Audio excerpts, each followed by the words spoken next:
Well, here we go.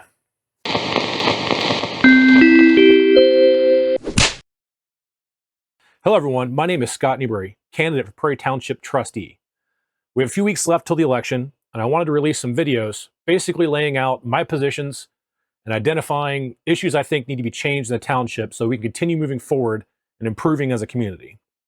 That said, I'm not a politician. This is the first time I've ever run for public office. I'm also not a podcaster, not a social media influencer, and not a YouTuber. It's a bold strategy, Cotton. Let's see if it pays off for him. Obviously, by throwing my hat in the ring, I'm already putting my entire life under immense public scrutiny. So I add to the stress of learning how to do all this video stuff, and worse, risk being terrible on camera. Really, it's two reasons, and they're pretty simple: math and laziness. First, the math. According to the interwebs, Prairie Township has around 18,000 residents. Of that, only around 5,000 of us vote for trustee in a given cycle. That's only about 27%. Not very good.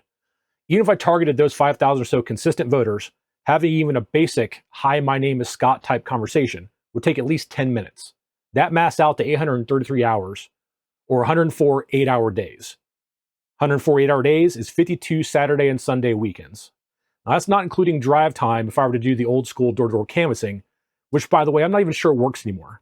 If you're like me, unless I know who you are or you're wearing an Amazon vest, I'm not answering the door. Conversely, if I learn some new skills and put myself out there and make a 5, 10, or 15-minute video, I can have that same conversation with everyone all at the same time. And that's not just the 5,000 people that I would be targeting. Potentially, this could be 18,000 people, all the residents that maybe haven't voted down ballot before or for a trustee, but might this particular cycle. So you do have a plan. The other reason I think it's worth it is just laziness. Short-form messaging social media sites like Twitter are popular for a reason. The majority of us don't really read much past a headline or the first few lines of anything. And let's face it, if you have a free hour or two, are you more likely to queue up your favorite movie or dig out the novel it's based on? So knowing this as a candidate, I could spend my time drafting the perfectly worded persuasive essay for every questionnaire I'm sent and every interaction I have on Facebook, just generating walls of text that no one's going to read. Or I could learn some new skills and put out some YouTube videos and potentially talk to all 18,000 voters. Yes, science! Unlike my fellow challengers, I've been regularly attending trustee meetings for many years. Before that, I organized and led a group of residents opposing the 2,000-acre industrial solar plant currently being constructed near the Darby Metro Parks. In that time, I've learned a couple uncomfortable truths about our township. One is that the zoning code is hot garbage. It's full of vague and nonsensical language that not only contradicts itself, it contradicts the Ohio Revised Code. I used to think these were honest mistakes, maybe leftovers from a previous administration, or perhaps at worst a little bit of incompetence.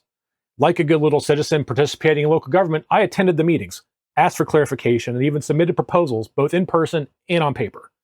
After years of banging my head against the wall, my assumptions have changed, and there's only one explanation. I'm convinced the code is purposely vague so it can be weaponized against the residents as the trustees see fit. This is truly a rules for thee, not for me situation, and it has to stop. That's the only reason I'm running for office. I don't want the job or the title. I don't need money or the health care, and I have zero desire to parlay this into higher offices. Exorbitant water bills, tax hikes, and rising crime may be the more pressing kitchen table issues, and I'll address all of those and more in other videos. However, these are larger macro issues, mostly influenced by external factors beyond our control. Getting rid of this double standard and its soft corruption is something that affects all of us and is completely inside of our control. Even if you don't think I'm your guy, I encourage you to watch all of my videos. Then, contact your current picks and ask them their positions on the issues I've covered. In my opinion, anyone deserving your vote should already have these same issues on their radar, and they should have a coherent response that satisfies you. If they aren't aware of these issues and they can't give you a good answer, I encourage you to consider this advice. Politicians are tools. We candidates may be your neighbors or your friends, but when we put on the politician hat, we become implements for you to use.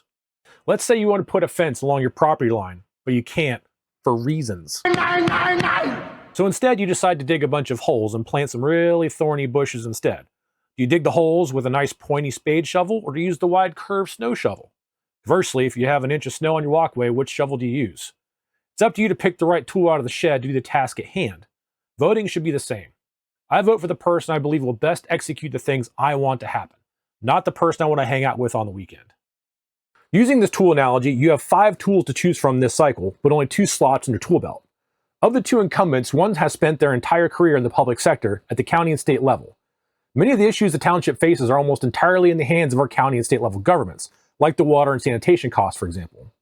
I think this bureaucratic experience will be invaluable in those fights, and that's why I endorsed him on day one. If you agree with this assessment, then the question becomes, who is the best number two? The other incumbent has spent the last 8 years championing the very zoning and property maintenance codes I'm primarily campaigning against.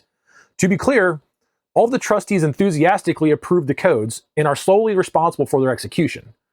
However, there's only one trustee that has publicly and proudly proclaimed this is their winning issue. I ran on it 8 years ago that I was going to do a property maintenance. I get so much encouragement and so much praise on that than I get that I don't. And you know what? We need to clean up. I'm sorry. That's just how I feel about it. And if people don't like it, then I don't need to set up here. If by the end of this video series, you still see no faults or room for improvements with the township, if you find no issues with the language of the code or the way it's enforced, if you think the last 4 or even 8 years have been the best years the township has ever had, then by all means, vote for the status quo. However, if this is not the case, if you believe there's room for improvement, or if you find any of my upcoming videos compelling, maybe it is time for a change. And maybe I am your guy. So that's it. I figure I'm already in uncharted territory. I might as well go big. My goal is to keep these short, to the point, and at least a little entertaining. So that's all I have for today. Thank you for watching.